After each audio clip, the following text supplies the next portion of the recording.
Добър вечер, гледате Светът е бизнес в ефира на Bloomberg TV България. Аз съм Ивайло Лаков, а мой гост тази вечер е инженер Мартин Петров, изпълнителният директор на Технически компоненти България. Това е компания, която получава от Българска агенция за инвестициите наградата Златен бик. Затова съм я сложил тук да видите как изглежда тежка, масивна, солидна. За предприятие, което произвежда и се намира в Видин, знаете, северо-западна България, там където се води, че е най-бедната част не просто на България, на целия Европейски съюз. Инженер Петров, драго ми е, че сте мой гост. Добре дошли. Здравейте, добре заварили. Това е в категория човешки капитал или нещо такова? Точно така, инвестиция в човешки капитал. Вие сте всъщност там около 250 души. Точно така. Това е фирма, която има германски собственици? Да, дъщерна компания на немска такава и отзад малка семейна компания. От собственици? Точно така. Нещо като фамилия Квант, които седат зад БМВ. Надяваме се да стигнем и до тях. Тия семейни компании в Германия, те са пословични. Това има основата на бизнес. И как стартира всичко всъщност? Вие произвеждате технически компоненти, това са някакви електроники, някакви платки? Основният бизнес на компанията са продукти за енергийно ефективно отопление и вентилация. Паралелно с това през последните 15-20 години започва и масово производство на странични продукти, така да се изразя, за които или правим развойната дейност, или се прехвърлят от други компании към нас в масово производство. Това са части за термопомпи и разни такива неща, така ли? Да, това е основата. Климатизация, термопомпи, бойлери, котли. От друга страна пък имаме много проекти, които са за медицинска техника, минна индустрия, инструменти, машини, домашни машини и така нататък. Над 500 различни продукти. И работите на 24/7 режим? От 2 години прехвърлихме такъв режим, защото капацитета на сградите и на машините налагаше да минем на такъв режим, за да може да уплътним напълно. Това пък наложи и сега коментираното разрастване. Да. Какво ви предстои като разрастване? То вече е готово. Значи, идеята започна преди около 3-4 години. То всъщност се наложи да започнем проектиране, планиране и проектиране на новите сгради, които се изпълниха за около година и половина и сега сме на финалната права. Това значи нови складови площи, ново производствено хале, нови административни площи. Това, което произвеждате, къде отива? Къде се изнася? Моделният бизнес to бизнес, всички големи компании, които сте чували в тези индустрии, са ни клиенти. Всички? Директно шипваме към Западна Европа и Германия, оттам нататък глобално всъщност крайните продукти се разпространяват навсякъде. Да. Златен бик носи ли ви нещо или е просто престиж? Ти са някакво облегчение, нещо, някаква подкрепа или е... Не ползваме почти никакви насърчителни мерки по тази линия. Единствено изискахме така ускорено административно обслужване, където е възможно, но пък носи така един много силен сигнал за инвеститорите и за нас пък е чест да сме измежду тях. Сигурен съм, че има сантимент в цялата работа. Вие самия четох за вас, че сте живели в Лондон, в Щатите. Как се озовахте във Видин всъщност? Озовах се във Видин, може би по случайност. Бях решил да помогна на тази компания уж година-две. Ма имате ли видински корени? Да, родом съм там. Имате си, да. Да.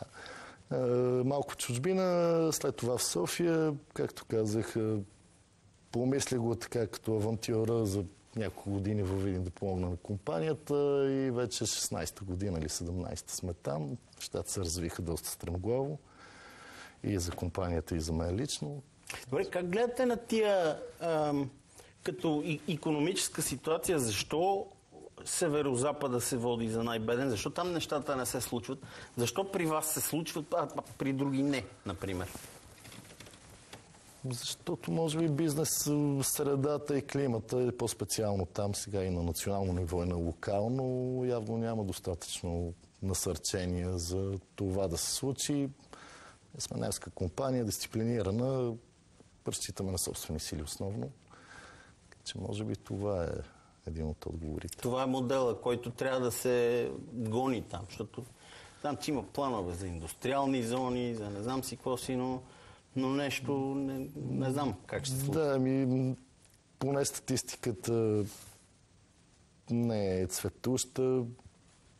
За този регион тази награда всъщност е и основната и сила, която аз виждам, че тя насочва вниманието и на държавата. Веднъж обръща поглед към нашия край, за което благодарих онзи ден и на Българска агенция за инвестиции и на министър Стойчева.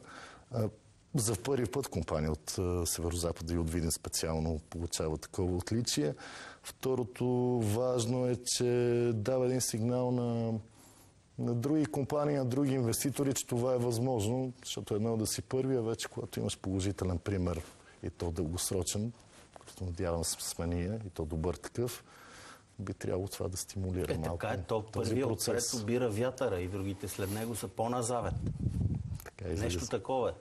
А как се оправяте с хората? Откъде имате работници? Там и демографията не е най-добрата от цялата българска картина. Оправяме се, когато предложим едни отлични условия на труд, на заплащане, когато работната среда и за труд и за почивка вече с новите ни сгради е, да не кажа луксозна, но много приятна и привлекателна. Плюс редица и други програми за допълнително стимулиране, транспорт и така нататък. Когато можем да предложим всички тези неща, нямаме трудности с набирането на персонал. Сега, аз също на времето съм използвал тази фраза, нали, няма хора, но статистиката казва над 14% безработица във Видин, т.е. малко парадокс се получава. Хем голяма безработица, хем пък няма хора. Според мен пак при предложени правилните условия, това не е казус. С каква квалификация са повечето от вашите служители? В смисъл, вероятно, не са всички инженери. Не, напротив, сега в проценти, може би над 90% не са квалифицирани инженери. Производството и продуктите са ни такива, че изискват специфични умения, които няма как да ги вземем отвън, т.е. ние трябва да си ги тренираме и обучим. Точно така. Лошото доскоро е, че този процес отнема между 6 месеца и 1 година. Сега с новите сгради сме формирали един обучителен център. Сериозен екип, HR екип работи по тези теми. И се надяваме да съкратим този период на обучение на половин година или на 4-5 месеца. Вие, доколкото усещам, не сте много зависими от вътрешния пазар българския? Абсолютно не. Продукцията ни е изцяло за износ. Нямаме клиенти. Тоест не ви питам за бизнес климата в България, питам ви за бизнес климата в Европа и глобално. Това е, може би, по-важен и интересен за нас въпрос. В Германия има рецесия. Няколко поредни 3 месечия там. Какво се случва и това как ви се отразява на вас? Лично мнение от тук нататък не мога да не съм макроекономист, но имаме забавяне на инвестиции, растеж, пандемия, рецесия, политическа нестабилност, война в Украйна, енергийна криза и вече малко в Германия, как да го кажа, миграционен натиск, социалните политики вследствие на този миграционен натиск и зелените политики също оказват огромно влияние, може да минем една по една. Санкциите, които се налагат, примерно на Китай и така нататък, също афектират крайните пазари, конюнктурата изобщо. Първо, усещате ли забавяне на поръчки? Усещаме, интересното е, че според нас всъщност в икономиката няма проблеми, но този административен натиск, все повече данъци, такси, зелени политики, регулации и така нататък кара и нашите клиенти, поне по последни наблюдения, да са по-предпазливи,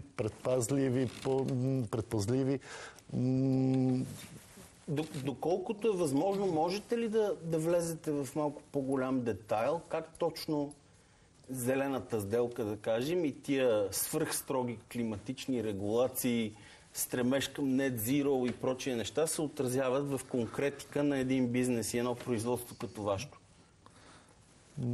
Мога, пак казвам, увеличаването на данъците, на таксите, тук от нова година транспорта отново има увеличение от една страна. От друга страна, не случайно споменах имиграционния натиск имигрантите, защото социалните политики, свързани с тях, са такива, че за по-ниско квалифициран труд, например, за вас, например, като мигрант, е много ви получавате повече пари да си стоите вкъщи, отколкото да отидете в един завод и да работите.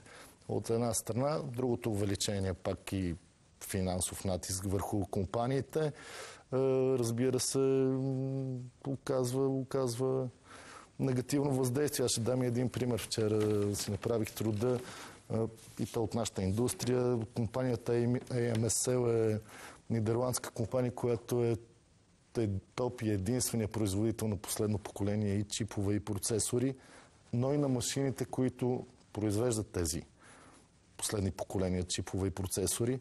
Те пък продават на Taiwan Semiconductors. Това е известна компания, която изпълнява за Apple, за AMD, за Nvidia и така нататък. Сега поради тези регулации, веднъж санкциите, те не могат да изнасят за Китай. Не могат дори да обслужват тези машини. Това са милиарди долари пропуснати ползи. И в момента AMSL се мести към Лондон тази година. Прочетох, че сменят квартирата. Същия пример имаме и от миналата година, например, Shell. Вече не е Royal Dutch Shell, от миналата година ми е Shell PLC. Същия пример имаме и за Unilever, те вече няколко години и така нататък по листата, но резултатът е компанията бягат от Европа. Големите компании бягат от Европа. Целият този административен натиск, съчетан с някакви политики, които гледат напред след 50-та, 60-та година, всъщност Европа сама се прострелва в коляното и се докарва до състояние да е неконкурентоспособна на Америка и Китай, ами на всичкото отгоре големите компании си изнасят. Точно така, специално в нашия бизнес ние се състезаваме с китайците и всяка една допълнителна тежест влияе негативно върху това нещо. Ако това нещо продължава, какъв е изходът за компании като вашата, например? Изходът е... Аз съм мислил по въпроса. Ние може би в България следваме с някакво закъснение, с някакъв флаг тези процеси няколко години, но в един момент ще стигнем до същите проблеми. Въпреки че може да се гледа и като възможност на това нещо, поне за нас в на източната граница на Европейски съюз. Смисъл да привлечеме производство тук ли? Точно така, получава се един вакуум. За нас това беше пък друга страна, но монетата позитивна. Затвориха се много производства подобни в Русия, в Украйна и те си търсят място. При тези условия никой не би отишъл в Западна Европа или поне повечето не биха. Тоест, аз го виждам и като шанса за България специално, че ако се действа бързо и така с дълновидност, малко дълновидност само трябва и може да обереме... Като казвате, че нещата се случват с лак от няколко години, една от причините за това е повишаването на жизнения стандарт в България ли? Защото ще дойде един момент, в който нашия жизнен стандарт вече е много по-висок от държави, да кажем, в Африка или в Средния изток или държави, които са в Европа, но са извън Европейския съюз. Приближаваме се до този стандарт, това от една страна. От друга пък, все пак при нас още корпоративният данък, знаем, е нисък. Все още не сме стигнали така административното ниво и данъчното ниво на страните от Западна Европа. Затова казвам, че в момента, в който влезе и при нас, според мен трябва да търсим и трети страни, ако не успеем да се справим. Какъв е изходът според вас за целия регион на северо-западна България? Какво може да се прави? Защото тук дигат се синдикатите, например, събира се тристранката, за да бъде угодено на всички се взима решение, да кажем, за административно увеличаване на минимална работна заплата. И за компания като това може би не е проблем, но средно претеглено Средната заплата, да кажем, във Видин е една, в София е съвсем друга. И ако ти дигнеш минималната работна заплата с административен натиск, това поставя някакви бизнеси на ръба на оцеляването. Буквално. Директно ги бута в сивия сектор. Той няма да наеме човек или ще му плаща на ръка под масата. Точно така. Според мен това е много тежко и специално за малките компании. Говорим, например, с 5-10 човека. Изключително тежко. И това значи, че или трябва да станат по-малко, или да спрат да съществуват. Да, и няма изход от това. Или трябва диференцирано да се гледа, или как? Според мен пак, нали, специално пък за Северозапада, ако се привлекат достатъчно сериозни компании, за които това не е проблем, тогава няма смисъл и да го коментираме.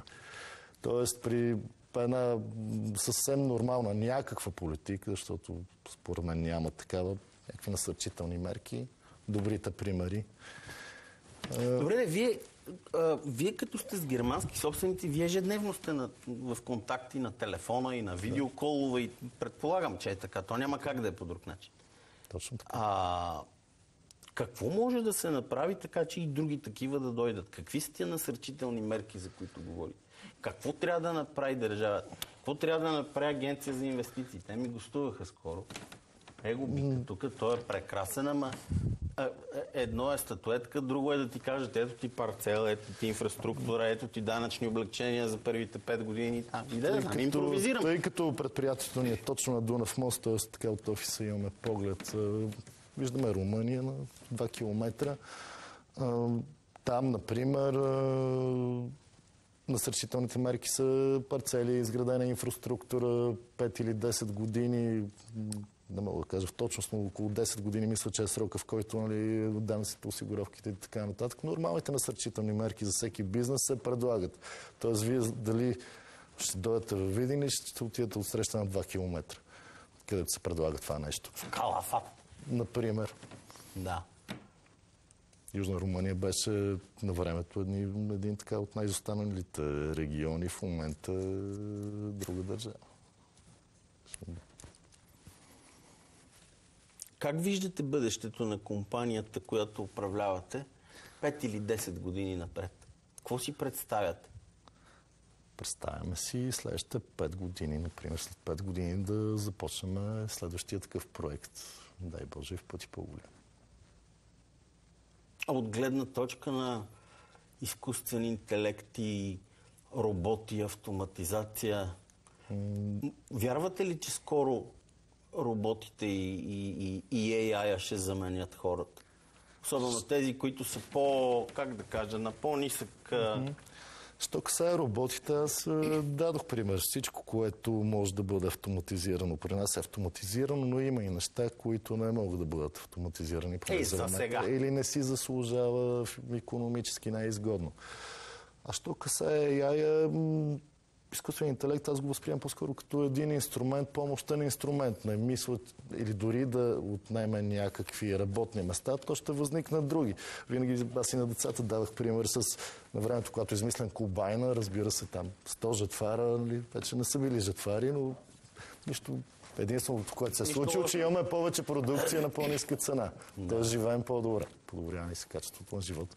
За момента така го възприемам, но сложно е. Не бива да ни е страх, според мен. Вие имате и друга кауза, различна от производството на технически компоненти. Подпомагате каузата на децата с диабет тип 1. Разкажете ми за това, моля.